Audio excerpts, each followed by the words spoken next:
सभी भाइयों को राम राम। जितेंद्र खुराना यूट्यूब चैनल पे आप सबका स्वागत है।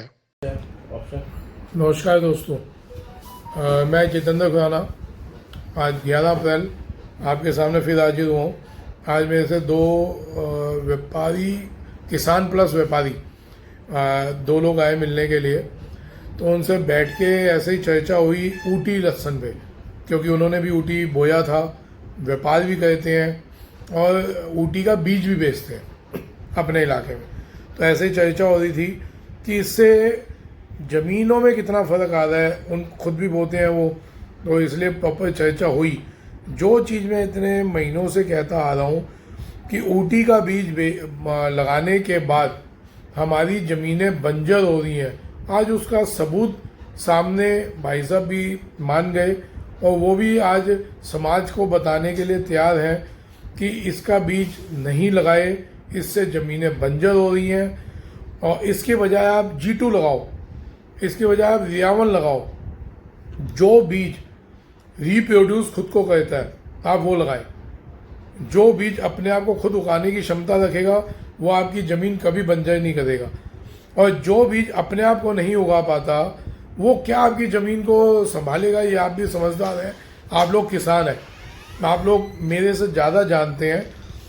मेरे पास कोई ज़मीन नहीं है, मैं कोई किसान नहीं हूँ, लेकिन जहाँ किसान के हक की बात आती है तो मैं वहाँ पे अब 5 साढ़े 5 बजे मैं तब भी वीडियो बना रहा हूँ कि नहीं, ये हक की बात है, ये बनाओ और डाल दो वीडियो। तो ये भाई साहब है हमारे पास, रोहित पाटीदार जी और राजेश पाटीदार। आप नमस्कार सर। ये रोहित पाटीदार जी हैं, ये भाई साहब राजेश पाटीदार जी हैं। गांव है खाचरोदा, धार डिस्ट्रिक्ट में और बदनावर जिला, तहसील बदनावर। तो आज ये भाई लोग आए थे, इनका व्यापार भी है बदनावर में, इनकी आड़त है गुरु कृपा ट्रेडर्स वेजिटेबल कंपनी। तो आज इनसे बात हुई, तो जैसे इन लोगों ने बताया, भाई साहब ऊटी के बारे में आप क्या बताना चाह रहे हैं?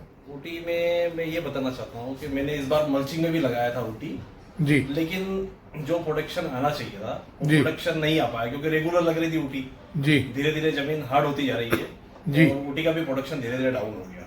तो ये मैं यहाँ G2 जो मैंने लगाया, हाँ, पास में G2 भी लगाया था जी, लेकिन G2 का प्रोडक्शन बढ़िया आया ऊटी की बजाय। जमीन नॉर्मल थी जमीन उसमें। नॉर्मल थी उसमें भी। तो ये बताएं, जो जमीन हार्ड हो रही है, ये ऊटी बीज की वजह से जमीन हार्ड हो रही है?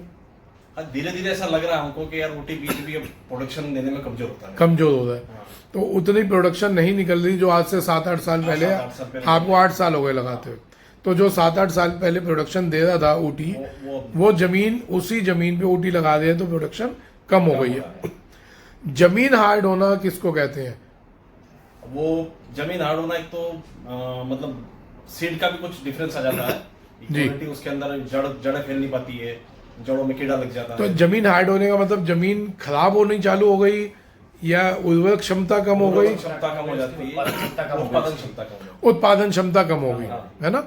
और वो उसी के साथ में आपने G2 लगाया, तो G2 में ऐसी कोई दिक्कत नहीं? G2 में ऐसी कोई दिक्कत नहीं, वो बढ़िया आया, उसका उत्पादन भी बढ़िया आया। आपने रियावन भी कभी लगा के देखा है? रियावन अभी तक तो लगाया नहीं मैंने, पर इस बार लगाऊंगा मैं। इस बार लगाएंगे, अच्छा। और ऊटी का आप बीज भी बेचते हैं? हाँ, थोड़ा बहुत साउथ से जो मंगाते हैं तो हम लोग यहाँ दुकान पे बेचते हैं, जो किसान। एक बात समझ नहीं आती भाई साहब पाटीदार जी, जब किसान ऊटी बेचने जाता है, या जब आप लोग भी किसान ही मैं मानूंगा, व्यापारी तो बाद में बने, पहले आप बेसिक किसान है। किसान जब ऊटी बेचने जाता है तब तो 50-60 रुपए किलो होता है। जब बीज खरीदने जाता है वो 3-3 हजार 4 हजार रुपये किलो कैसे हो जाता है? ऐसा क्या वजह कि जो चीज़ 60 रुपए किलो की है वो 4 हजार रुपये किलो हो जाती है? वो इतना नॉलेज तो हमें भी नहीं है, क्या पता क्या है कारण। लेकिन जब भी सीड लेने जाते हैं तो वो 20,000 से लेके 25,000, 15,000 से नीचे, 15,000 से लेके 25,000 के आसपास सीड हमेशा मिलता है। हमेशा मिलता है, कभी इससे नीचे नहीं जाता। नीचे बहुत कम चांस मिलता है। 15,000 रुपये मतलब कि 1,500 रुपये किलो से लेके 2,500 रुपये किलो, 2,500 रुपये किलो तक का बीज मिलता ही मिलता है। तो वो वजह वैसे तो मेरे को तो पता है, मैं आपके मुंह से जानना चाह रहा था। तो आपको भी नहीं पता, मजे की बात, आप सीड का व्यापार कर रहे हैं, आप भी सीड ला रहे हैं और किसानों को भी दे रहे हैं, अपनी जमीन में भी लगा रहे हैं। आप उसको अदरवाइज नहीं लेना। मैं क्यों पूछ रहा हूँ उसका अब आपको समझ आएगा। तो भाइयों, मैं आ रहा हूँ अब आपके सामने। अब आप समझें कि जो चीज़ जब आप बेचने जाते हैं वो 50 रुपये किलो, वो 60 रुपये किलो होती है, और जब आप खरीदने जाते हैं वो 1500 से 2500 रुपये किलो हो जाती है। ऐसा क्या हो जाता है कि जब सबको पता है कि ऊटी सीड बिकना है, तो ऐसा क्या होता है कि वो एकदम से जंप मारता है? वो वजह मैं बताता हूँ कि इसका बीज बनाने वाले लिमिटेड 2-4 लोग हैं, उनकी मोनोपोली है, इसलिए वो सीड तेज कर देते हैं। जो 100 रुपये की चीज़ है उसके 2,500 रुपये किलो, और हम खुश होके ला दें। हम खुश क्या होते हैं कि जैसे हमारे दोनों किसान हैं, इन्होंने, रोहित जी ने ले लिया 2,500 का बीज, 2,500 रुपये किलो। तो जो भाई साहब है दूसरे, उन्होंने उससे पूछा भाई क्या भाव लाया, उन्होंने कहा 2,500। अब इन्होंने पता किया इनको मिल रहा 2,200 रुपये किलो, तो 2,200 लेके खुश हो जाते हैं कि भाई रोहित को तो 2,500 का मिला, मैं 2,200 का ले आया तो मैं जीत गया। जबकि हम कितने बड़े महामूर्ख हो रहे हैं, बेवकूफ़ बन रहे हैं, और कमा कौन रहे हैं? वो लोग जिनकी ये मोनोपोली है, 2-4 लोग, 5 लोग, जिनमें से 2-3 लोग हमारे MP के हैं जो बड़ा बीज का व्यापार करते हैं। भाइयों, मैं दोबारा बार बार आपको एक बात बोल रहा हूँ, मेरा कोई लालच नहीं, ना मैं ऊटी के सीड का व्यापार करता, ना मेरी रियावन का सीड का व्यापार है, ना मेरा G2 का व्यापार है। जहाँ आपके हक की बात नहीं होगी, मैं वहाँ पे आपके साथ खड़ा हुआ मिलूंगा। 10-10 साल से जो ऊटी बो रहे हैं, उनकी ज़मीनें बंजर हो रही हैं। आप लोग सब अपने आप देखें, आपको समझ आ जाएगा मैं कौन सी बात बोल रहा हूँ। आप लोग यहाँ से शिफ्ट होएं, रियावन लगाएं, G2 लगाएं, या अपने देसी माल लगाएं। अब मजे की बात, ऊटी में सबसे बड़ी प्रॉब्लम क्या आ रही है, आप और देखें कि हम ऊटी को चाहते हुए भी नहीं रोक सकते। जैसे इस साल हमारे को पता है लहसुन तेज जाएगा, लेकिन हमारी मजबूरी है, हमारे को ऊटी को 2-3 महीने के अंदर बेचना है, नहीं तो पंपिंग हो जाएगा। जैसे गर्मी आएंगी ऊटी पंपिंग हो जाता है। अब हम अपनी फसल को हम चाहते हुए भी नहीं रोक सकते, जबकि ऐसा ना G2 में है, ना रियावन में है, ना देसी लहसुन में। तो आज का टॉपिक यही, आज का मुद्दा यही है सर, जिस चीज़ पे मैं कई दिनों से बोल रहा था। आज कुदरती किसान कम व्यापारी, पढ़े लिखे लोग आए हुए हैं जो धंधा भी करते हैं, व्यापार भी करते हैं और खेती भी करते हैं। तो जब उनसे बातचीत हुई इस टॉपिक पे, तो मेरे को समझ आया और मेरे को लगा उन लोगों को भी दिखाना चाहिए जो मेरे से मिलने आए हैं। एक उनके भी समाज में पता चलेगा कि अब आने वाले टाइम में फार्मिंग बीज भी देंगे आपको। ये फार्मिंग बीज के लिए ही आए थे मेरे से मिलने। आने वाले समय में आपको ये मई में आएंगे मेरे से फार्मिंग बीज लेने, मई जून में, आपको फार्मिंग बीज देंगे भी वहाँ पे। मेन मकसद आपको गलत चीज़ गलत जगह से हटा के सही जगह दिखाना। आप लोग सब समझदार हैं, हो सकता है कुछ लोग मेरी बात पे विश्वास ना करें, कुछ मेरी बात से तकल्लुफ़ ना रखते हों, लेकिन कुछ टाइम बाद उनको समझ आना चालू हो जाएगा। आप एक ही ज़मीन पे आधे पे ऊटी बोइए, आधे पे G2 या रियावन बोइए। ज़मीन देखिए, जैसे भाई साहब ने बताया, ज़मीन हार्ड होनी चालू हो गई और G2 वाली ज़मीन नॉर्मल है। तो आप लोगों को समझ आ रहा होगा कि हार्ड मेरे लिए एक नई चीज़ है। हार्ड किसको कहते हैं, सॉफ्ट किसको कहते हैं। तो वो उनके बताया कि बंजर की होने की दिशा में मूव हो रही है ज़मीन। तो साहब अभी वक्त है, भगवान ने ज्ञान दिया है तो हम आपसे बांट लेते हैं। अभी वक्त है, इस चीज़ को आप थोड़ा देखिए और इसी चीज़ को फॉलो करते हुए आगे अपने संयम से, अपने दिमाग से व्यापार करें, बीज लगाएं। और एक बात फिर मैं जाते जाते बोल रहा हूँ, मैंने भाई साहब को भी बात की चाइना लहसुन की।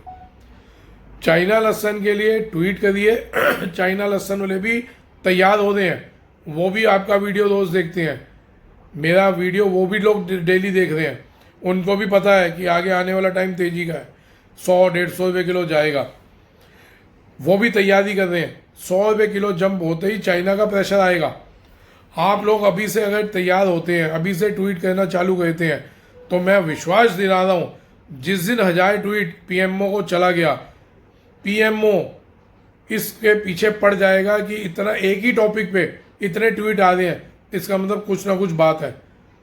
किसान जब कहीं खड़ा हो रहा है तो आप समझें उसके पीछे कृषि मंत्रालय हिलता है, सरकारें हिलती हैं, जो कि आप लोगों ने पीछे भी देखा होगा। जब जब सरकार किसान आंदोलन हुए, सरकारें हिली हैं। मैं बिल्कुल नहीं कह रहा आंदोलन करने के लिए, मैं सिर्फ इतना कह रहा हूँ, अपने आप को बचाने के लिए आप लोग ट्वीट तो कर सकते हैं, वो तो घर बैठे हैं, आपको किसी मंत्रालय नहीं जाना, कहीं दिल्ली जाके कहीं प्रधानमंत्री के ऑफिस नहीं जाना, कहीं कृषि मंत्रालय नहीं जाना, आप घर बैठ के ट्वीट करें, आप उसका रिजल्ट देखेंगे, आपको खुद लगेगा। जैसे भाई साहब से मैंने बात की, भाई साहब बताएं ट्वीट के लिए।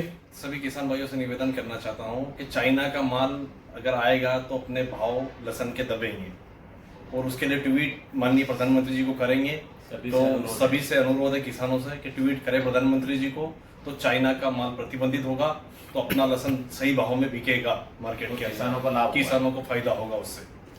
क्योंकि अभी अगर चाइना लहसन आता है तो भाई साहब ये ध्यान रखना है कि जो उम्मीद इस लहसन की बैठ रही है वो उम्मीद नहीं बनेगी, आगे सबको दिक्कत आएगी।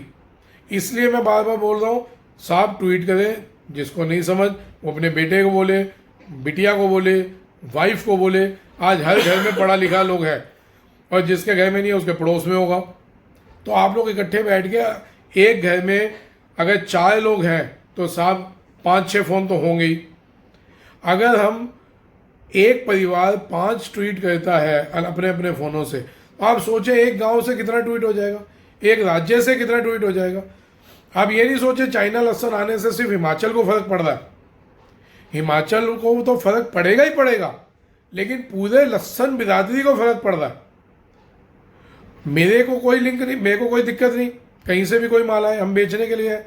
लेकिन मैं सिर्फ, हालांकि चाइना लहसुन मैं काटती हूँ, मेरे को कमीशन मिल रहा है, तो चाइना का लहसुन मैं बेचता हूँ तो मेरे को ज़्यादा कमीशन मिलेगी देसी के मुकाबले, हिंदुस्तानी लहसुन के मुकाबले।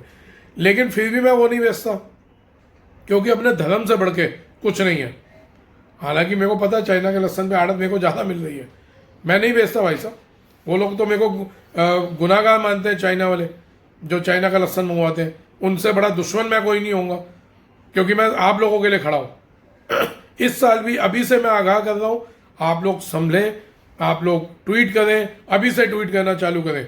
उसमें लिखें कि प्रतिबंधित, सरकार द्वारा प्रतिबंधित आयातित लहसुन आयात हो रहा है, 2 नंबर से आ रहा है, आयात भी नहीं हो रहा, 2 नंबर से आ रहा है। और जो 1 नंबर से आ रहा है, आयात हो रहा है दूसरे देशों के नाम से, वो भी चाइना का ही लहसुन है जो दूसरे देशों के नाम से आयात किया जा रहा है, उसको लैब टेस्ट करवाया जाए। जो भी लहसुन इंडिया में आता है आप ट्वीट पे डालें कि वो लैब टेस्ट करवाइए। अगर वो चाइनीज लहसुन है तो लैब टेस्ट में पकड़ा जाएगा, आप उसको उसी टाइम बैन भी नहीं करिए, उस लहसुन वो करिए, वो जब्त करिए। वो लहसुन हिंदुस्तान में कहीं भी नहीं होना चाहिए। लहसुन आ गया, आप उसको जब्त करके ख़त्म करो, जैसे ड्रग्स जब्त होते हैं उसको ख़त्म किया जाता है, ऐसे ही चाइनीज़ लहसुन ड्रग्स से भी खतरनाक है, उसको भी जब्त किया जाए और ख़त्म किया जाए। धन्यवाद।